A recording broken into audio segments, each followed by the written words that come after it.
काहीच राहिलं नसतं. त्यामुळे आपण डायरेक्ट संधीला सुरुवात करू. हा शेवटला ठेवलेला धडा होता. संधी पाहण्याच्या पूर्वी अगोदर वर्ण किती आहेत मराठीमध्ये? वर्ण एकूण 52. त्यापैकी स्वर 14, स्वरादी 2, व्यंजन 34, संयुक्त व्यंजन 2, संयुक्त व्यंजन क्ष आणि ज्ञ त्यांचा मराठी वर्णमालेत कोणी समावेश केलेला आहे? महादेव सबनीस. त्यानंतर पहिले 2 स्वर 12 स्वर होते, 2 नव्याने आले. त्या 2 नव्याने आलेल्या स्वरांचा मराठी वर्णमालेत कोणी समावेश केलेला आहे? मंगरुळकर, अरविंद मंगरुळकर. आणि जे 2 स्वरादी आहेत आणि आहा, आणि आहा ह्या दोघांचा कोणी समावेश केलेला आहे मराठी वर्णमालेमध्ये? मोरोकेशव दामले यांनी समावेश केलेला आहे. एकदा सहज वर्णमाला लिहून ठेवतो, कारण वर्णमालेवरच आधारित हा धडा आहे. बरोबर आहे? बघा,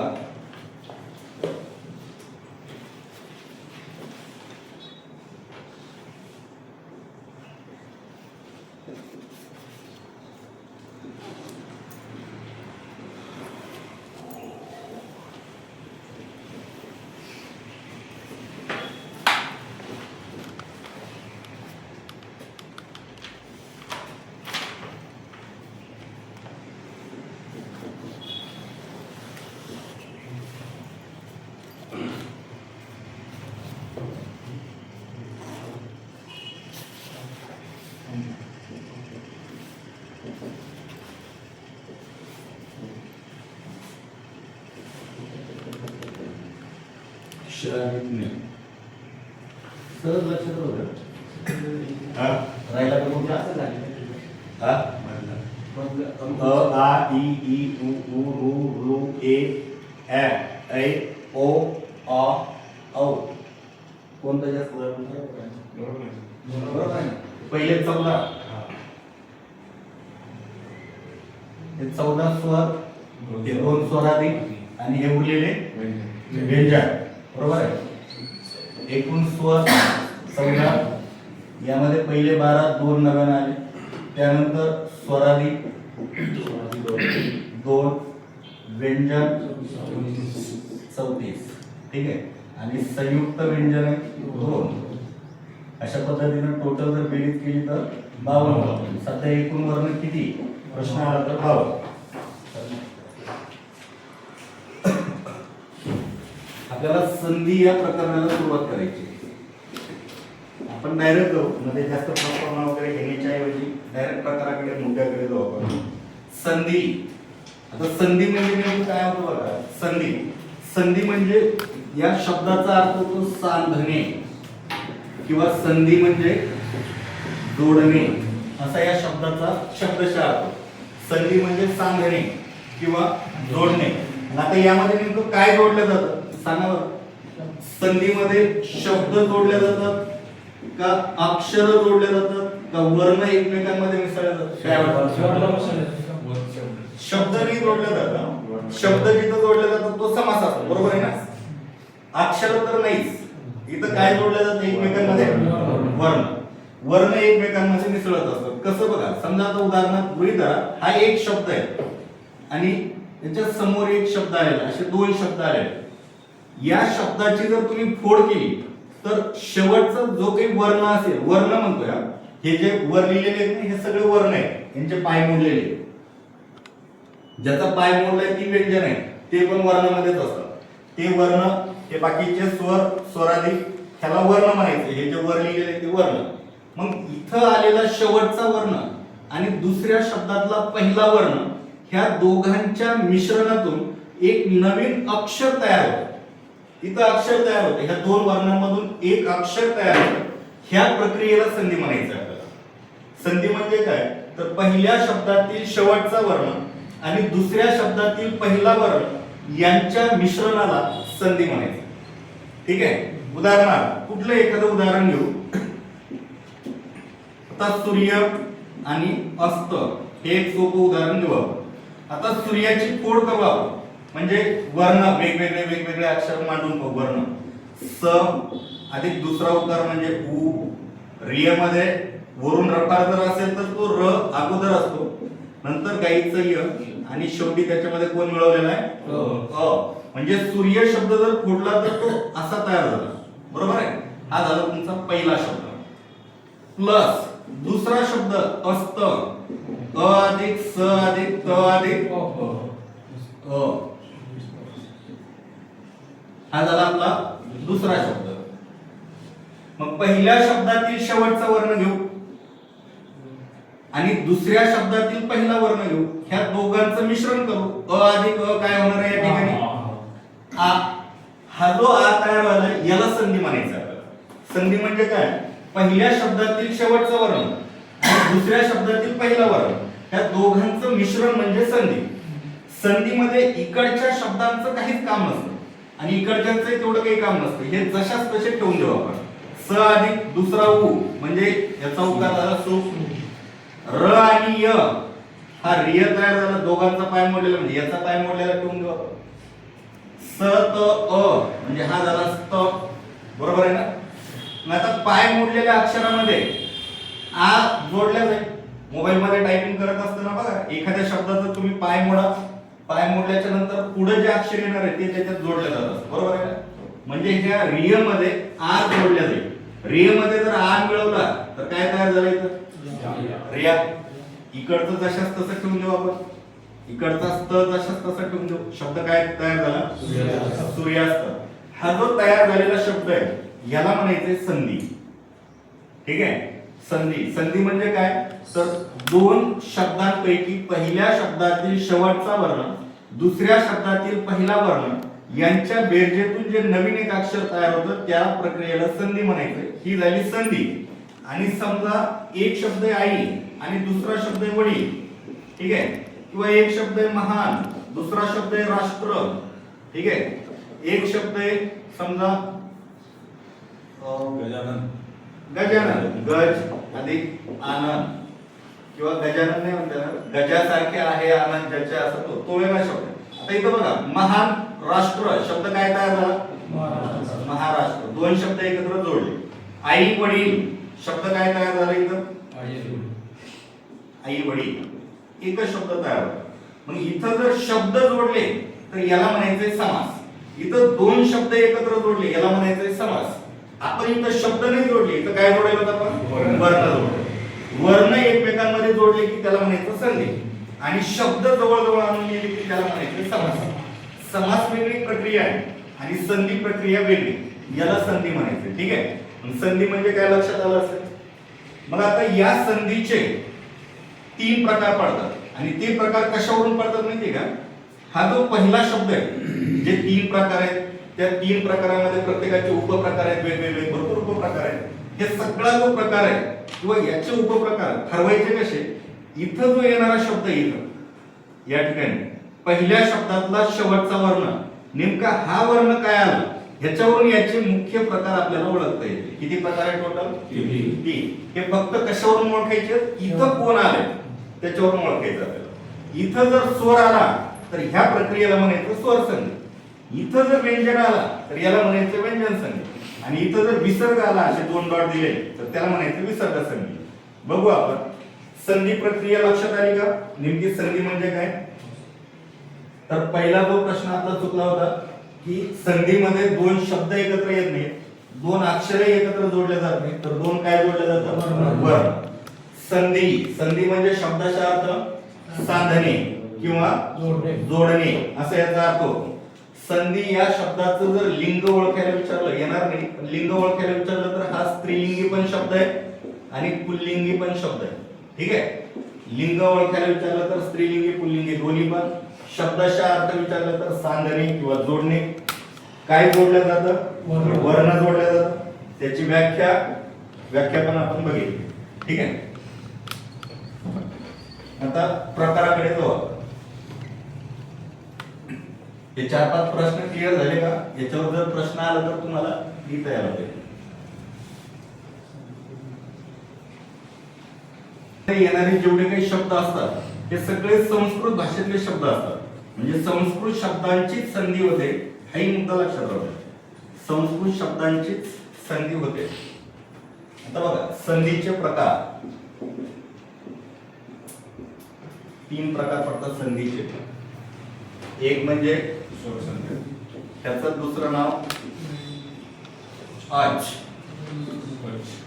अच संधी, व्यंजन संधी किंवा याला काय म्हणतात आणखी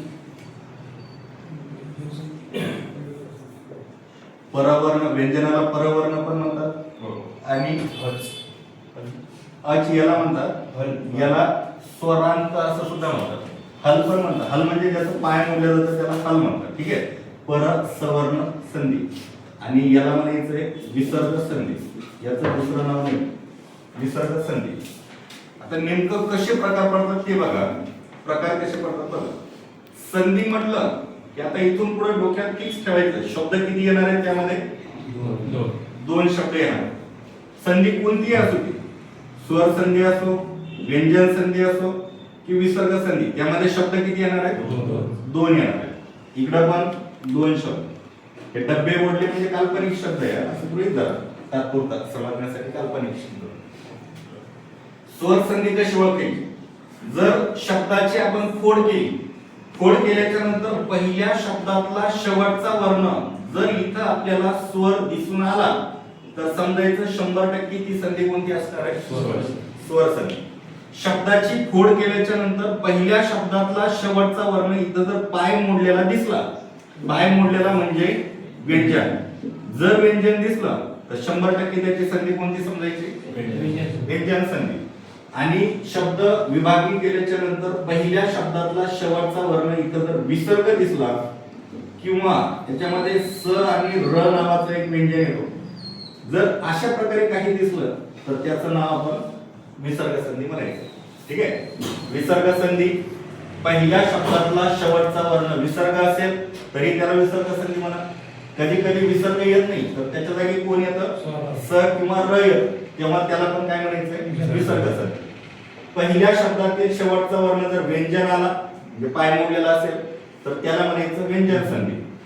पाय मोडलेला असेल तर त्याला काना मात्रा उकार वेलांटी काहीच नसते, काही नसते. पण इथं जर काना मात्रा उकार वेलांटी वाला जर कुठला शब्द आला तर समजून जायचं त्याच्यामध्ये कोण लपलेलं असतं स्वर, तर त्या संधीला म्हणायचं स्वर संधी. आपण एक एक उदाहरण घेऊन बघूया. बघा, चंद्र अधिक अस्त किंवा कुठलाही एखादा घेतला तरी चालेल. दुसरा एखादा शब्द घेऊ, महिला अधिक आश्रम हा शब्द आहे. महिलाची जर फोड केली तर म अधिक अ, ह अधिक पहिली ई, ल अधिक आ, हा झाला आपला पहिला शब्द महिला. आणि पुढे काय येतं आ, आता हे श अधिक र अधिक अ अधिक म अधिक अ, हा झाला आश्रम. मला सांगा पहिल्या शब्दातला शेवटचा वर्ण काय दिसायला येतो आपल्याला आ. आ हा काय आपला स्वर. म्हणजे महिला अधिक आश्रम, महिलाश्रम हा शब्द कोणत्या संधीचा असेल स्वर संधीचा. समजा काय इथला शेवटचा वर्णच पाहायचा काय स्वर दिसला त्याला स्वर संधी म्हणा. आता इकडे बघा, जगत अधिक नाद हा शब्द आहे. याची जर फोड केली तर ज अधिक अ, ग अधिक अ आणि शेवटी त. पाय मोडलेला म्हणजे याच्यामध्ये एखादा स्वर असेल का मिसळलेला नसणार, तो तच शेवटचा आहे. मग हा झाला जगत शब्द. आणि इकडे नाद न अधिक आ, थ अधिक ओ हा शब्द तयार झाला नाद. मग आता पहिल्या शब्दातला शेवटचा वर्ण काय दिसला या ठिकाणी पाय मोडलेला. पाय मोडलेला म्हणजे आपलं काय ते व्यंजन. व्यंजन आहे म्हणजे ह्या शब्दाची संधी कोणती असणार आहे व्यंजन संधी. विशेष पहिला शब्द पाय मोडलेला आहे म्हणजे 100% व्यंजन संधी. आणि विसर्ग संधी समजा मन अधिक र हा शब्द आहे, त्याचा विग्रह जर केला तर म अधिक न, म अधिक अ, न अधिक अ आणि शेवटी त्याच्यामध्ये विसर्ग आहे, हा झाला मन ह शब्द तयार. रथ र अधिक अ, थ अधिक अ हा शब्द तयार झाला रथ. मग पहिल्या शब्दातला शेवटचा वर्ण इथं काय दिसेल आपल्याला विसर्ग. विसर्ग आहे म्हणजे याची संधी कोणती सांगणार विसर्ग 100% विसर्ग संधी. बघून घ्या, संधीचे 3 प्रकार: स्वर संधी, व्यंजन संधी, विसर्ग संधी. स्वर संधी म्हणजे पहिल्या शब्दातील शेवटचा वर्ण स्वर, त्याला स्वर संधी म्हणा. पहिल्या शब्दातील शेवटचा वर्ण व्यंजन असेल तर त्याला व्यंजन संधी म्हणा. आणि पहिल्या शब्दातील शेवटचा वर्ण जर विसर्ग असेल तर त्याला विसर्ग संधी म्हणा. पुस्तकात वेगवेगळी व्याख्या आहे, आपण एवढीच लक्षात ठेवू. पुस्तकात पुढचा पण दिलेला असतो, इथं स्वरच येतो, स्वराच्या पुढे स्वरच असतो कधी पण. आपल्याला त्याचं काही पाहतो नाही, ते उपप्रकार केल्यावर बघ. ह्याच्या पुढे स्वर येईल किंवा व्यंजन येईल याचे काही घेणं नाही, हे उपप्रकारात केल्यावर बघू आपण. आणि इथं पण स्वर येईल किंवा व्यंजन येईल याचं घेणं देत नाही, उपप्रकारात केल्यावर बघू आपण. एकदा थोडक्यात लिहून घेऊ. मी सांगतो त्या पद्धतीने लिहा. वही असेल लिहा, नसेल राहू द्या. धड्याचं नाव टाका संधी, फास्ट मध्ये लिहा. मी सांगतो त्या पद्धतीने. संधी म्हणजे सांधणे अवलिक जोडणे होय. संधी म्हणजे सांधणे अवलिक जोडणे होय.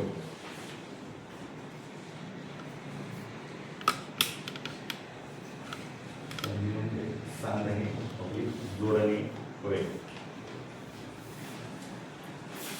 संधीमध्ये प्रत्येक खाली स्टार्ट करून संधीमध्ये 2 वर्ण एकमेकांमध्ये मिसळले जातात.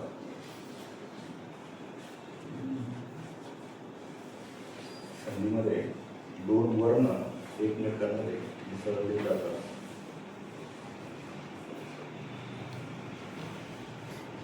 संधीमध्ये 2 वर्ण एकमेकांमध्ये मिसळले जातात.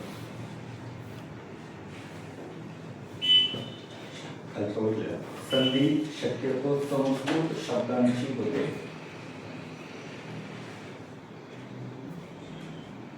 संधी शक्यतो संस्कृत शब्दांची होते.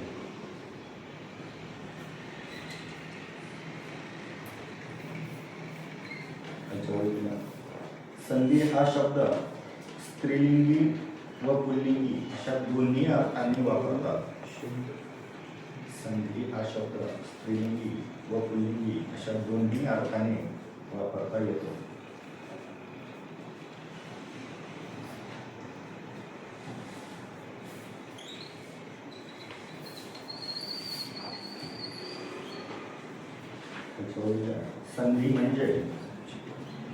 संधी म्हणजे पहिल्या शब्दातील शेवटचा वर्ण.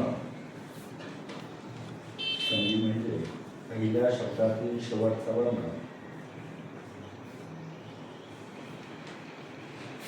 पहिल्या शब्दातील शेवटचा वर्ण व दुसऱ्या शब्दातील पहिला वर्ण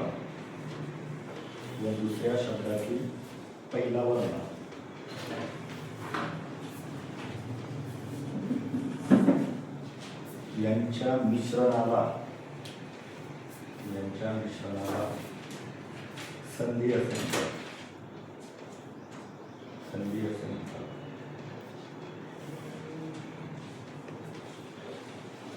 संधीचे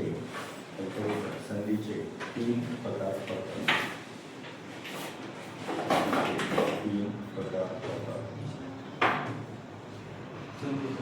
संधीचे 3 प्रकार पडतात.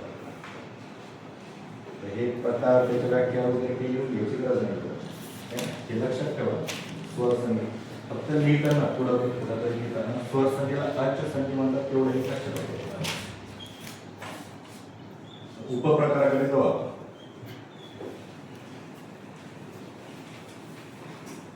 याची व्याख्या वगैरे काही लिहून घ्यायची गरज आहे का? स्वर संधी म्हणजे संधी म्हणजे काय? बरं ठीक आहे. पहिला प्रकार आहे स्वर संधी.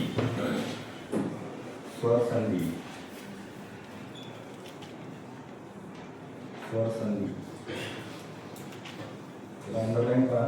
त्याची व्याख्या द्या. जवळजवळ येणाऱ्या 2 वर्णांपैकी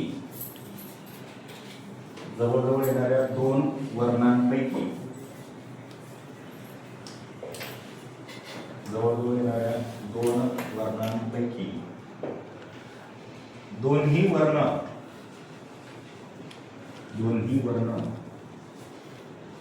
स्वर असतील. दोन्ही वर्ण स्वर असतील तर त्याला स्वर संधी म्हणतात. तर त्याला स्वर संधी म्हणतात. दोन्ही वर्ण स्वर असतील तर त्याला स्वर संधी म्हणतात. जवळजवळ दोन वर्ण म्हणजे लक्षात आला असेल. दुसरा प्रकार बघा, व्यंजन संधी. व्यंजन संधी त्यामध्ये काय जवळजवळ येणाऱ्या दोन वर्णांपैकी जवळजवळ येणाऱ्या दोन वर्णांपैकी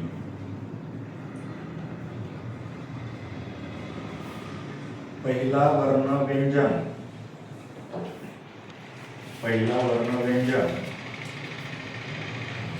व दुसरा वर्ण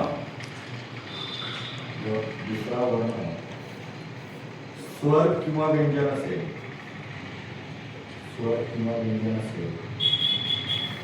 तर त्याला